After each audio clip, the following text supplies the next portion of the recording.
Hey guys, Ravenavash here. So I've finished Sekiro mid last week and killed all the bosses and mini-bosses I could find on my first playthrough. And so I wanted to share my thoughts with you guys about this game. We'll be doing a full review of the game later on the channel, and I will share my thoughts on some of the bosses and mini-bosses fights in the game. But what do I think about this game in a nutshell? It's amazing. It's one of the best games I've played in years, and I will also say that it was one of the most challenging games I've played in a very long while. This is the first point I want to highlight about this game. I feel this game is not for everybody. If you are looking for a casual experience or a game for blowing out steam after school or work, this is not it. It's much harder than any of the Soulsborne games in my opinion. But why is this? Why is this game harder than other From Software games? Because its combat is much deeper than the combat of the other games. In other Soulsborne games, when against a boss that is attacking you, you can block, if you have a blocking tool, you can parry, you can dodge by outspacing the boss, but more frequently by rolling, and that's it. Usually our fighting style against bosses would be summed up as roll through their attacks, block some of them if you can, and attack when you can.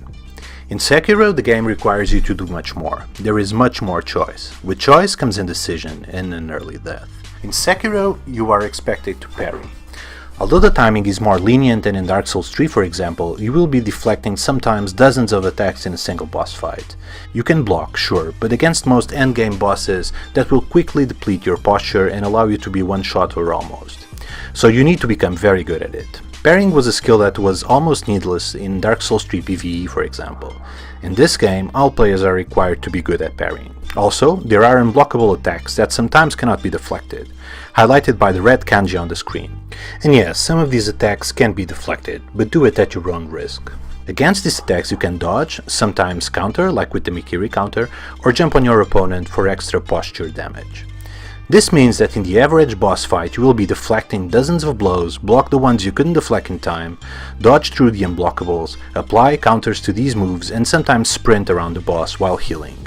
And all of this while learning when it's safe to attack and or use your prosthetic tool.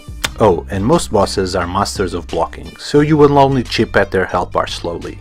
Some fights took me more than 10 minutes. It seems overwhelming, and quite frankly it is. It forces you to make split-second decisions at a rate completely different than the other Soulsborne games. Except for the harder Soulsborne bosses, I died only a handful of times on previous games to other bosses, and this one I died dozens of times against the endgame bosses. Granted that I was playing blind and there are a lot of ways to cheese a lot of the bosses that I didn't know about. But that said, this game forced me to memorize and study all of the bosses' moveset. There is no half-assing it or relying on a high AR weapon and pressing R1. You need to know what to do and when, always. Also, there is no co-op. In this one, you go about your business alone, and that is scary, especially for people that used to play with friends in previous games. I bet some of the people that were against invasions in previous From Software games would prefer that there was co-op in invasions in Sekiro. Finally, there is no way to overlevel in this game, which also adds to the difficulty. You become stronger mainly by killing bosses and mini-bosses. Yes, you can farm gold and experience points, but I don't feel that that makes a lot of headway against bosses and mini-bosses. By and large, you win by identifying your opponent's patterns and weaknesses and exploiting them. That's it. All of this to say that this game is not for everybody, and it's not a gentle experience for people wanting to start playing From Software games. It starts on hard and only goes up from there, so bear that in mind if you are on the fence about buying it. Maybe playing the other Soulsborne games first would be a good introduction. That said, if you are playing this game and having a hard time, my advice is to persevere. I will talk more about this on my next tips for the game. When you enter any area, think strategically. You are a Shinobi, a master of stealth. You are not an ironclad ultra-grade sword poise warrior. Do not confront your opponents head-on, unless you know that they are weak opponents and or they are alone. Learn to pick them one by one using stealth and your Shinobi tools. One swift death blow will allow you to progress efficiently. Losing half your healing on a tough opponent that you could have taken out effortlessly will not. Also, learn where all opponents in a given area are, if necessary by engaging them to force them to show themselves and then disengaging with your grappling hook or any other method. Look at all areas from different angles. That will allow you to gain the upper hand in most situations. All opponents in the game, as well as yourself, live and die by 2 meters. Posture and HP, or vitality in this game's case. The lower the HP, the slower posture regenerates. Also, posture gets kept lower and lower as HP decreases. Analyze your opponent. Is he weak to posture damage? By this I mean, is his posture going up very fast while getting hit or blocking your attacks? If so, go for an aggressive playstyle. Always be in his face, hitting him and deflecting his attacks. If his posture gets to 0, you will get a death blow on them even if they have full HP. On the other hand, is your opponent strong against posture damage?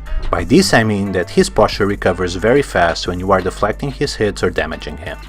In that case, ignore his posture and drain his HP for the kill irrespective of his posture. This is more apparent on early game bosses and mini-bosses. I killed several bosses and mini-bosses by targeting either posture or HP and ignoring the other parameter. This said, when you get to the endgame, most bosses and mini-bosses require the mixed approach. You play passive for a while to get their HP lower in order for them to have trouble regaining their posture, and then I become very aggressive in order to break their posture and go for the death blow. This game is not linear in several points of the playthrough. Use this to your advantage. At a certain point in the beginning of my playthrough, I faced a boss that I could not reasonably beat. Yes, if I stayed there for 5 hours maybe I could, but the game, especially in the beginning, allows you to proceed to other areas in order to become stronger by beating other bosses and mini-bosses. Later on, I beat that boss on my second try. Also, some mini-bosses are harder than bosses in my opinion. There is no shame in knowing where they are and make a mental note to come back later to kill them when you are stronger. However, be sure to come back at some point, as they drop important loot that will be important against stronger opponents, especially on the endgame, where all the advantages count. Learn what your Shinobi tools are and what they can and cannot do. Try them against bosses and mini-bosses and mobs. Some will highlight your opponent's weaknesses, some will be useless. Besides the fact that I find this process of trial and error fun, it will also be useful against some tough opponents later on. This game can be paused. It seems like this does not do a big difference, but trust me, it does. Only use healing items on your hotbar. Use all the other items directly from the menu by pausing the game, while at a safe distance from your opponent. I started out by filling my hotbar with stuff and getting mercilessly destroyed by opponents while trying to figure my healing items in the midst of all the clutter. Also, you can change your Shinobi prosthetic from the menu. See an opponent that's vulnerable to a specific Shinobi tool, pause the game and simply swap your Shinobi prosthetic in order to fight that specific foe. Sekiro, more than other From Software games, requires you to die. Make sure that death was not in vain. A lot of times I had exhausted my healing and my opponent was at full HP and with full posture. But the longer I stayed alive, the more I learned. The more I learned about my opponent, the harder I was to kill.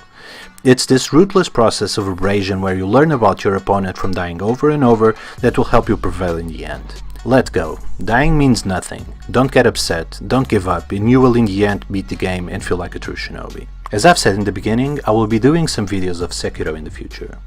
Tell me what would you like to watch and I'll take that into consideration. Anyway, I hope you enjoyed this one and I'll see you next time. Raven out.